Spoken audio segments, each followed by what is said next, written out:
quite a surprise to have the opportunity to be here, and I want to thank my family for giving me that chance. I've met a number of you just now. I know many of you are legal historians, some of you have other fields.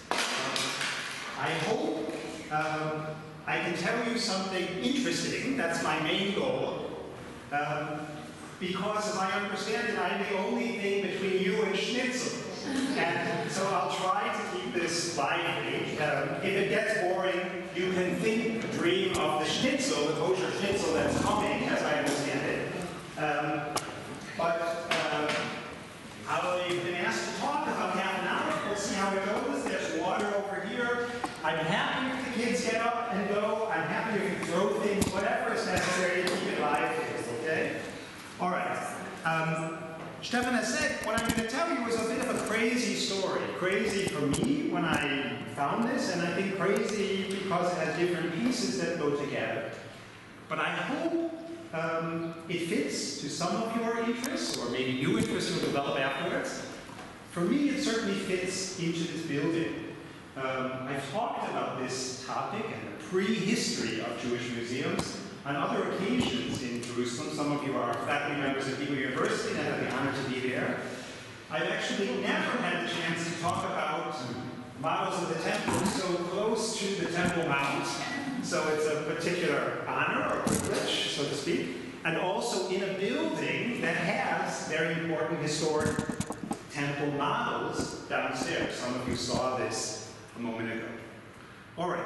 Now, I'm going to be talking about Dresden, which is mentally very far away from here today. In terms of meteorology and not geography, it's actually very close today. I've just received a text message that it's in fact hotter in Saxony today than it is in Jerusalem. Yes. You're seeing here an image of the court of Dresden. Now, when we go back to the 18th century, the canonical images of Dresden, can you hear me, by the way? I don't know what the acoustics of the room are. You'll give a sign if it doesn't work, okay? Unfortunately, the remote control doesn't work, so I have to stand behind you. I hate talking to your backs. I'll try to look at you. I think it's better, actually, because I'm spontaneous and I want to see what's coming next. I'm sorry, but we'll just have to try. Now, when we think about Dresden, 300 years ago, the classical images that come to mind are these sort of famous paintings from the painter Elector, the Italian painter known by Elector, he was beloved, or perhaps even more famous than this Vedute, this city view showing the Protestant and the Catholic churches of a city divided by the Elbe River. A very famous painting in Dresden is Raphael's Sistine Madonna. And if you don't know this painting from the Old Masters Picture Gallery, you most definitely do know the two little cherubs that show up on Hallmark greeting cards and candy wrappers and so on, that lead a life of their own. Now, in my day-to-day life, in my regular life, I try to broaden the canon of what's known about the great Dresden art collections. In particular, I work on, not on paintings, but on historic scientific objects and instruments. This is a current project on what I'd like to say is the most complicated machine of the Renaissance. It's an astronomical clock that has the aspiration of showing where everything you can see in the heavens is, not just the stars, but also the planets, and to show where they are and how they move in real time.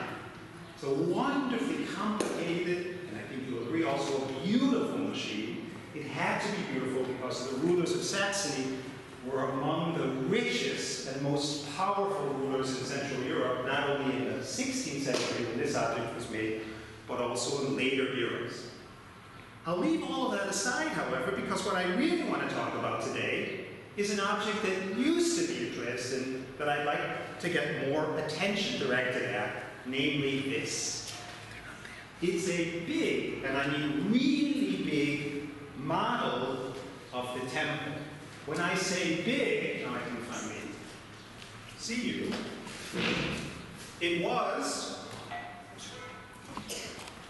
originally a little more than 5 meters on the side, so that wouldn't fit here in the front of the room. It's gigantic. It's more than 300 years old, it has 6,000 columns. And you may think, this is the temple being not very far away. I mean, there doesn't seem to be much of a resemblance, maybe a distant family resemblance. This is considered the most elaborate architectural model of the Baroque era. It was made in the late 17th century, a little more than 300 years ago, by Protestants who were using Catholic ideas, Catholic reconstruction. So this is the wooden model, and it's drawing on floor plans that were made by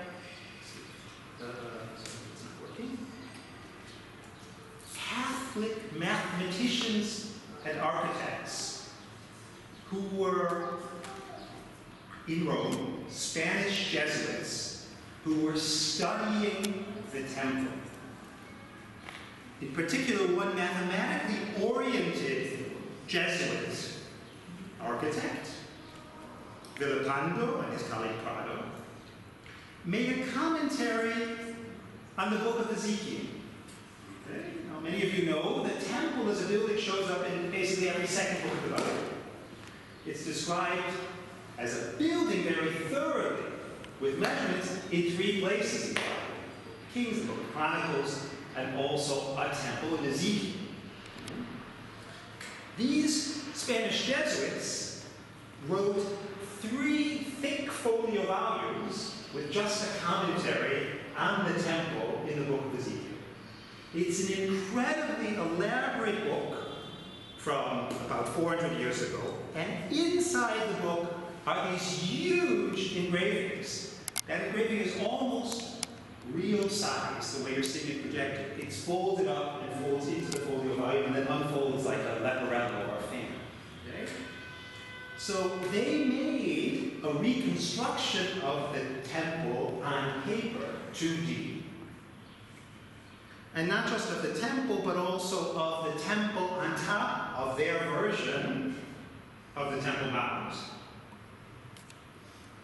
And then, somewhat more than 100 years later, a 3D version of this reconstruction of the temple was made. So you're seeing on the left the sanctuary itself within the temple complex, built 3D based on the 100-year older version of the 2D reconstruction on the right. Okay, you can see it's very, very close.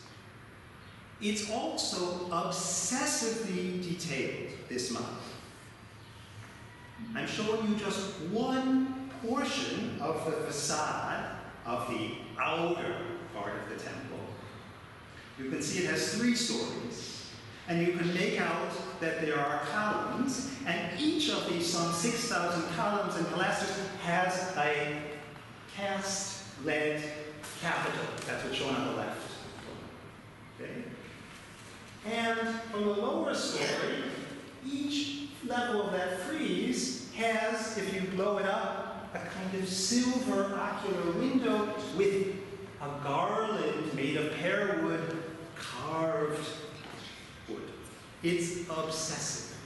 And it had to be because, of course, in Jewish tradition, but also in other traditions, the temple was seen to be divinely inspired architecture and ideal proportions. And many times, people wanting to get at the best proportions try to reconstruct the temple for their own purposes. All right, so what's the history of this particular model? I'm from Dresden, where it was shown for a long time, but it wasn't made in Dresden. It was built over about a dozen years in Hamburg, in northern Germany. A learned city councilor, Mr. Schott, who later became mayor of Hamburg, he was humanistically trained, he wanted to build a model of the temple. Why? He was a Protestant. We believe at the time Hamburg, the city, was undergoing basically a civil war. There were different factions, not just in the city council, but across the city. And his idea was the temple was an ordered structure. Everything had its place. There was a courtyard for the Gentiles, there was a courtyard for the Israelites, there was a courtyard for the priests, and an inner sanctum, the Holy of Holies for the high priest. That's the ideal model for how a city should be functioning when a city was not functioning. And so he built at huge expense this model, which was visited. It was put on the opera grounds. He was also the originator of what was the first city opera house north of the Alps, now at the princely court. And on the grounds of this opera house, it was shown there were visitors, people talk about it in reports. Peter the Great, the Russian Tsar, who visited Western Europe many times, is known to have locked himself in with the model and to have taken measurements. Why? You'll remember Peter was building his new city, trying to jumpstart Russia to make it modern and Western. And what could be better as a source of architecture than having God as inspiration? And so he used this method. Yeah. So did he also have the idea sources? No. He also have the idea of God's or the holiness presence in town. If you have a model of the temple, we bring some holiness to his town. That's a nice thought. And maybe end the war, or did he have like? So that's a nice thought. This we don't know enough about the use of the model in Hamburg. We know it was visited. Some things that are wrong have been said about it. For instance, the Opera House featured an opera called The Destruction of Jerusalem. Okay? It's a Baroque opera. I happen to love Baroque opera. The music doesn't survive, but the libretto survives. It's a terrible text. We're not sad that it doesn't survive. But it was said that it was a prop on the stage of the Opera House. But in fact, if you read the libretto, it doesn't work. And no one in a theater 300 years ago would put so much wood, flammable stuff, on a stage that just lit by candles. The theater historians say, no, that can't be the answer. We know it was visited, but we don't know enough about how it was used in the short time it was in Hamburg. I think what you're suggesting is very palatable. He wants to bring peace and holiness and civility and order to his very disordered city. At any event, when he died, his heirs did what many people nowadays with an extensive work of art. What did they do? They call up Christie's and Sotheby's, which were based in London at the time, now they're all over the world. What they did was the heirs sent the model to London, okay, not to an auction house, but it was put on public display in London. You could visit it 8 hours a day. You could buy a day pass or a monthly pass. There were paid docents who would explain to you, this is the way the different courtyards work, this is where the money changers stood at the time of Jesus, and things like that. King George is reported, I found the newspaper accounts, as soon as this arrived, fresh off the boat to England, King George went to see the model. It's talked about that Oxford and Cambridge wanted to acquire this great model. There was even a souvenir booklet that was published, survives in a few copies, explaining what this great Temple of Solomon model could do. Okay? And it includes other engravings that show, right, the various rock, the place for the burnt offerings. Here, the lowest image on the right is supposed to get a view inside the Holy of Holies, where the cherubim are guarding the Ark of the Covenant. Right? The Sanhedrin is supposedly meeting inside. There are some fact and fiction combined in this story. Okay? All right. So it was on display in London. Lots of people visited in 2 central locations. Many people talk about trying to acquire it. Finally, it's acquired by Stephen, the ruler of Saxony, my ruler, Augustus the Strong. Okay? The most profligate ruler in Central Europe at the time. After Louis XIV, the Sun King, the guy who spent the most on his court and court collections. Okay? Now it turns out he spent 2 years and buckets of money trying to get this. It arrived, now August the Strong was not just ruler of Saxony, Duke and Elector of Saxony, he was at the same time king of Poland. He had converted to Catholicism to become a king, a status that he didn't have. Poland didn't have hereditary kings, you were elected by the Polish nobles and you had to bribe them. Well, he bribed very successfully. Okay? And so he was not just the ruler in Saxony, but also the ruler of Poland. Went back and forth between his court in Dresden and his court in Warsaw. Turns out that this model arrived on the very day when he left January 1793 to go to his other court in Warsaw. We know there's only one bridge across the river, so he must have seen the carriage coming. We can imagine he turned his head, what he spent buckets of money trying to get, was finally arriving. After 2 years, he thought he would see it, he was sure. When he returned from this trip to Warsaw, he ended up dying there. So he never saw what he spent so much money acquiring. But his plans were realized, and his plans were to put the most elaborate architectural model, what was thought to be, as you can see it here, Solomon's temple, in his temple. His most elaborate building project is this complex called the Zwinger in Dresden. It's at the edge of the old town. It was built as an orangery, a place for tropical fruit trees. This is not Jaffa, for Jaffa oranges at the time.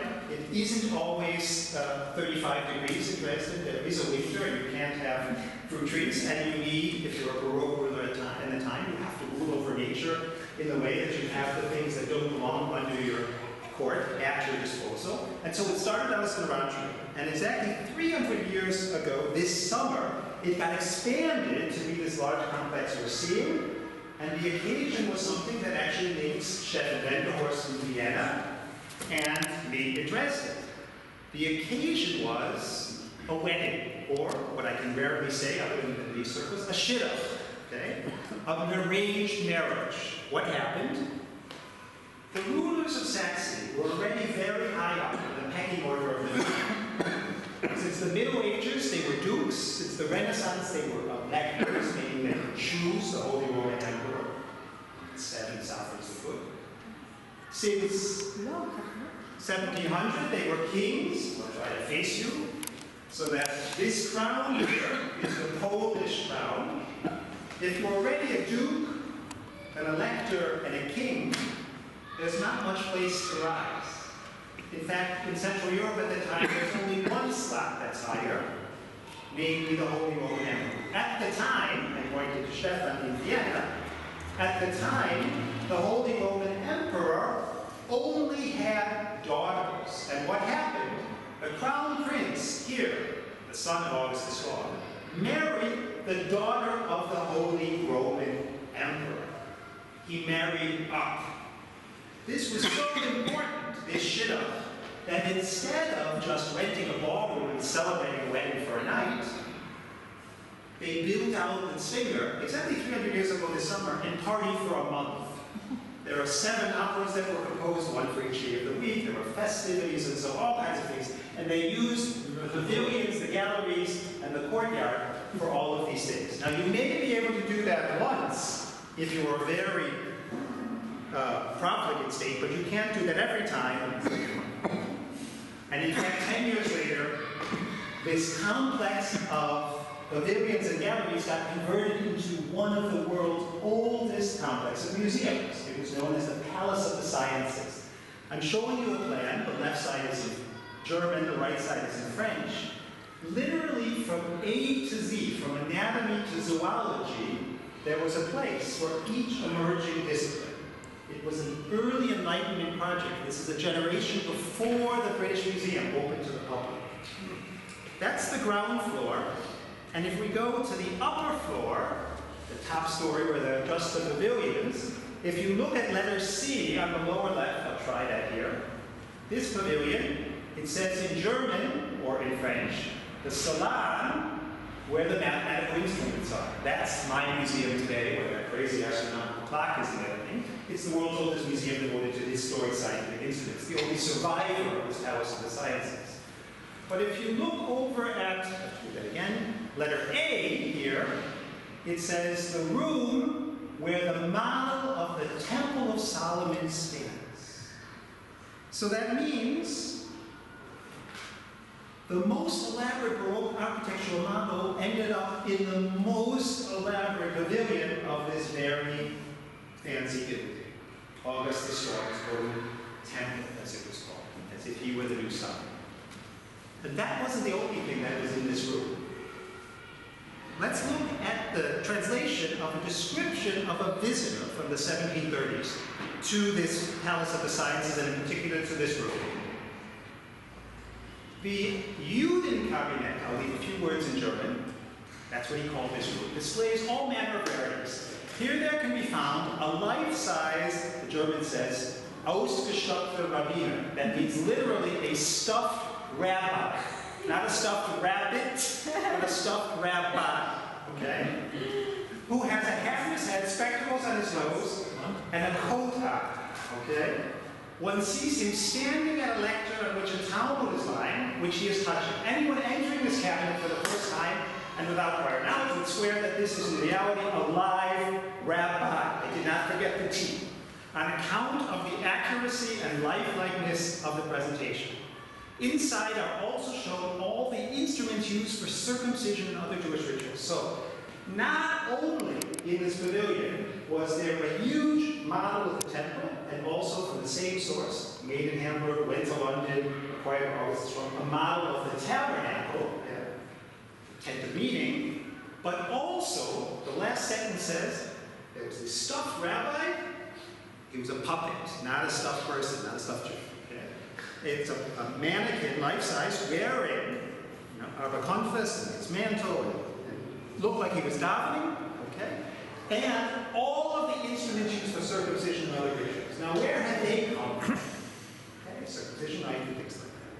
It turns out I found that the other stuff didn't come from Hamburg or London, but from elsewhere. There's another town in northern Germany called Dresden. Some of you may know it. It's an old university town on the Baltic coast. Okay? It's the word here, Dresden. We don't spell it with an E at the end, right? Very old university town. Not known for being a Jewish town. And there was an old university, and a Professor Meyer, a Lutheran professor of theology, had the best theological library in his day. He had 10,000 volumes in his library. Okay? That's a huge private library in his time. But he didn't just have books. This little pamphlet describes that he had objects. He had in his library a full-size synagogue with all of the works of not biblical, but post-biblical Judaism. So he had a Torah scroll, he had a Ner Tamid, he had a Yad, he had all the things you needed to conduct the service. And what did he do with them? He used this in teaching future Lutheran theologians how the Jews have fallen from the true path. Other Lutherans could talk about it, he could show it. Okay? Where had this stuff come from? There was a Jewish convert to Christianity who was his informant. He came from a family of scribes, so free from Worms, and he got all of this stuff for Professor Meyer. Those of you who can read Hebrew, I think that's the majority in the room, if you look at the Hebrew that's on top, it's the text of the pamphlet describing the model synagogue is in German, but some of this is in Hebrew. It's Beit HaKnesset, Shem, blah, blah, blah, blah, blah, and it's a little bit of chutzpah. This professor, this Lutheran professor of theology is described as Harav HaGadol, as if he's the head of the yeshiva of Dresden. Okay? That's chutzpah. Okay?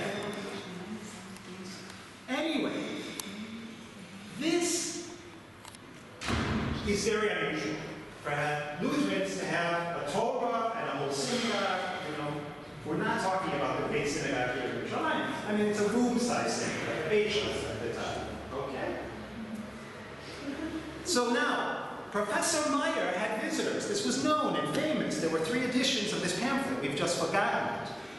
When Professor Meyer died in 1712, his library was caught up in a war.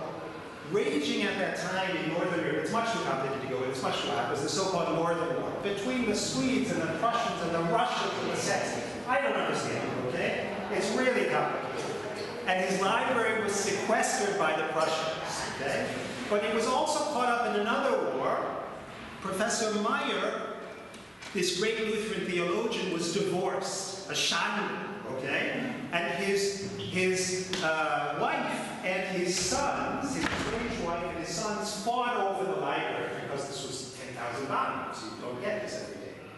Finally, the library ended up being auctioned in Berlin. Remember, the Prussians sequestered it. Okay? It was the bibliophilic sensation of the time. The great philosopher Leibniz, who was a librarian at the time, at the court of Hanover, wrote to his agents in Berlin every day and wanted to know what was being offered and so on at the library.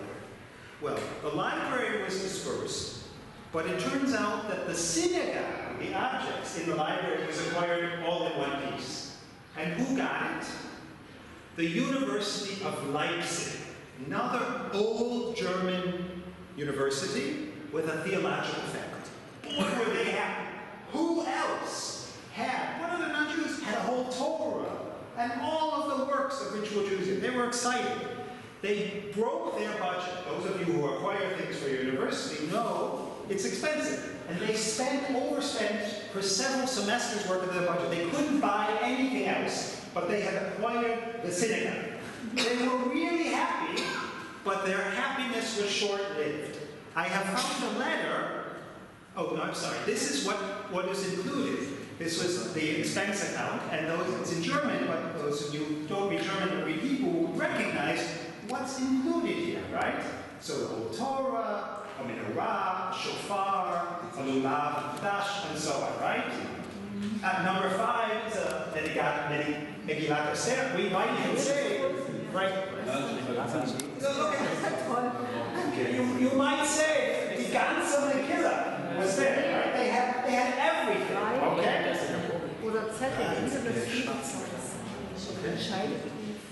Yeah, so even a marriage contract, number 11, a ketubah, marriage contract, or number 10, somehow divorce is before marriage in this listing. You know, that's a new chronology. A get, right? Circumcision knife is number 12. Something very unusual, even in Jewish museums today. Number 13, a chalitza shoe. The shoe that's used, you know, if a man dies childless, then some of you can correct me on this, my understanding is traditional law requires him, if he has a younger brother who's not married, then the younger brother is obligated to marry the surviving widow, except if she releases him. And there's a special ceremony when a shoe is used and thrown in a certain way, and a prayer is said, and things like that. And that is number 13, okay? And various other things. So this was on display in the synagogue. This was acquired by the University of Leipzig. You can imagine they're happy if they want to show the craziness of Judaism, let's say. Their happiness, as I say, was short-lived because I found this letter. It's the answer, okay? It's in German, I was very It's the answer written by the faculty in Leipzig, that's an hour away by train, to the residential court where the sovereign was in Dresden. And here's the translation. I will read it out. This is the faculty writing back to the court. And remember, they've thus blown their budget for several years. And what do they say? The court wants the synagogue. Okay? And so they say, of course, nothing would be more joyous for us than giving up what we just spent our entire budget to acquire. You know? They're clenching their teeth. You can hear the teeth clenching here as they're saying, nothing would make us happier than making our sovereign happy, right? And they just say in the end, but please give us a week or so to make a copy of things, okay? Now you know, it takes more than a week and a lot of money to get a Torah made. So they couldn't do this in a week, okay? It actually took them several years to make this copy. But what happened was, okay, they did manage to make copies. The originals went on to the court in Dresden and were united with the temple models. And in fact, one thing does survive, the copies they made. This is a Megillat Esther that survives in the university library in Leipzig. It's not a beautiful, illuminated Esther scroll, as many are. It's plain, but it has an interesting story. It was on display and used in teaching in a non-Jewish context already 300 years ago. Quite a story. And we now know that it survives. Anyway, to bring one strand of this story, or to bring two strands together, the Judenkabinet, or it was sometimes called the Judenschule, okay, was in this pavilion within the complex of museums known as the Palace of the Sciences. What was there? The huge temple model and the model of the tabernacle, as well as this full-size synagogue with all the works. And it wasn't just there, it was visited. And people talked about it, though we've forgotten this. So I'm going to show you the description of a very precocious 13-year-old boy who visited this. You can read it, I won't read it aloud. This is from his diary, my translation. He ended up growing up to be a very important German philosopher. And I'm asking you to guess who might this be. But this is what he encountered as a boy.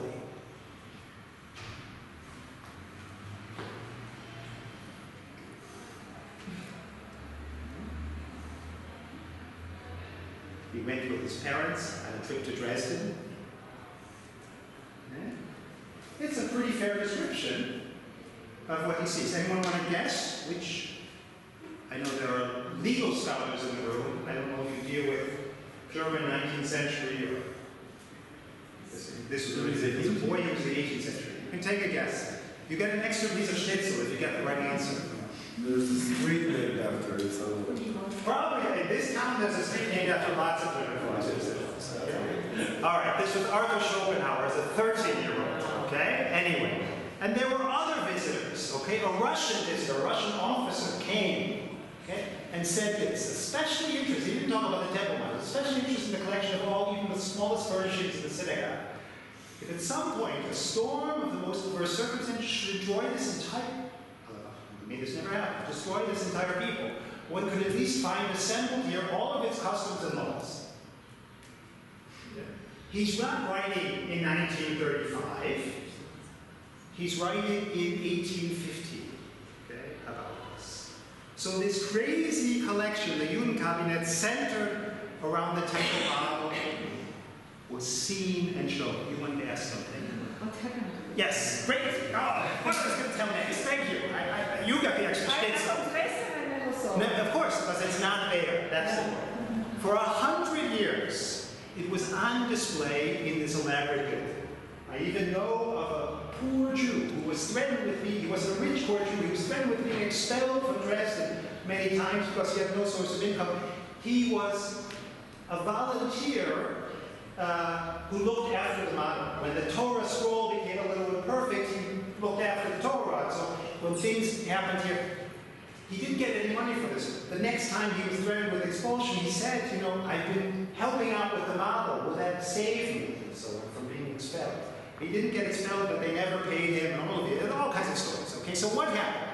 For 100 years, this was on display. Many people saw it. It influenced them. Okay? And then, tastes change. Collections change. Things get restructured. In the 1830s, the Springer collections, the Academy of Science, were reorganized. And the model, this Judenkabinet, was dispersed. I have found a newspaper advertisement from a Jewish merchant. His name is down here at the lower right, Samuel L. in 1836. And he's announcing in the entertainment section of the daily newspaper that he has acquired what used to be on display in the Springer, and he's built a tent in central Dresden, and he's you can pay such and such to see what's on display. He went bankrupt soon thereafter. Next to him was another guy who had a panorama of the burning images of St. Petersburg, and that guy shouted louder and stole his thunder and things like that. So this guy went bankrupt soon. We lose track of the synagogue at this point, what happened to it. But the temple model moves. It moves to the oldest parish church in Dresden, the so-called Kreuzkirche. Okay?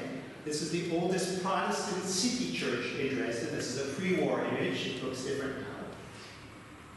Where it was on display. What, excuse me? All these places survived? No, most of these places did not survive the war, but I'll come to that. Thank you. You get another piece of shit. You're stealing my punchlines here, okay? It was put on display here. Now, mid-19th century Protestants in Germany are among the people who end up building buildings like this, who are doing research on the antiquities of the Holy Land and things like that. who are trying then later to get Germany to have a beachhead, like the other major European powers, as the Ottoman Empire is tottering here. And so it kind of fits to have a model of the temple go on in a Protestant church for teaching purposes. Okay? It's shown there for a while, but they really don't adopt it and things like that. The later part of the century, it moves elsewhere in Dresden to the so-called Antiquarian Society. Now the antiquarians, they mostly have medieval altarpieces and other things from the regional, it's getting hot, so I will cut this story short. They acquire, they don't know where to put it because it doesn't really fit, okay? But they move to a new space, make a catalog. When they make a new catalog, their sister antiquarian society in Hamburg, the city where the model started out life 150 years before, notices, oh, the model still exists. We thought it was lost somewhere in England. It's still around. And they end up writing 20 years of negotiations, and not negotiations among Jews, it's negotiations with different antiquarian societies. They reacquire the model. And so this is a copy of the catalog of the Dresden Antiquarian Society that crossed through the model, through the entry says, we no longer have it, it's sold off. And it's sold off to Hamburg, where it started out life nearly 200 years before. It's supposed to go on display in the City History Museum of Hamburg. Remember, the model was built by a city councilor in Hamburg who was trying to use it, to your question, to make holiness in the city, going to a civil war, things like that. Well, it was too big to fit into the City History Museum, so it didn't go on display. We saved it. That meant it was in remote storage. And during the Second World War, the museum of the city of Hamburg was hit by bombs heavily. The museum was, the building was destroyed, and what had stayed in the building was destroyed. This was in remote storage. Ironically, it was in a remote storage site near Hamburg, which you may know as a place for other reasons, called Neuengamme, a place that had a concentration camp. It wasn't on the site of the camp. It wasn't the case that camp inmates built the case, some cases in Buchenwald was for the objects in Weimar, to house this, but it's ironic that being in Neuengamme, the objects survived. And after the Second World War, when the Museum of the City of Hamburg got rebuilt, it went on display. Now, which story of the many stories that I told you do you choose to put on display? That's a problem. That's the challenge for curators. They have to decide which stories are relevant. And the colleagues in Hamburg decided to put it on display, not in the Judaica collection. Well, it's not a Jewish object. They put it on display in the exhibit on theater and music history in Hamburg because of this connection to the man who founded the opera house and things like that. And all of the other layers that we've talked about. Going to England, being seen by Peter the Great, being used for an architectural model for Petersburg, being acquired by August the Strong, being put in the context of the synagogue and the Judenkabinet, being in the church, being in the antiquarian, that's all lost, and it's rather music history. Which is valid, but only one part of the story, and so that's how, when I uncovered this material, I wanted to make other fragments of this story visible again, and ended up in 2010 writing a catalog and making an exhibition on this project, calling it Fragments of Heaven. Okay? There's more to tell about the story. It goes on today. Just last week, in the State Library of Dresden, other fragments showed up in an illuminated Haftorah scroll, which may actually have been in the Seder Museum, in the Judenkabinet, but that would be for another time. I think we should cut it here, and we should enjoy the schnitzel and pepper food. Thank you.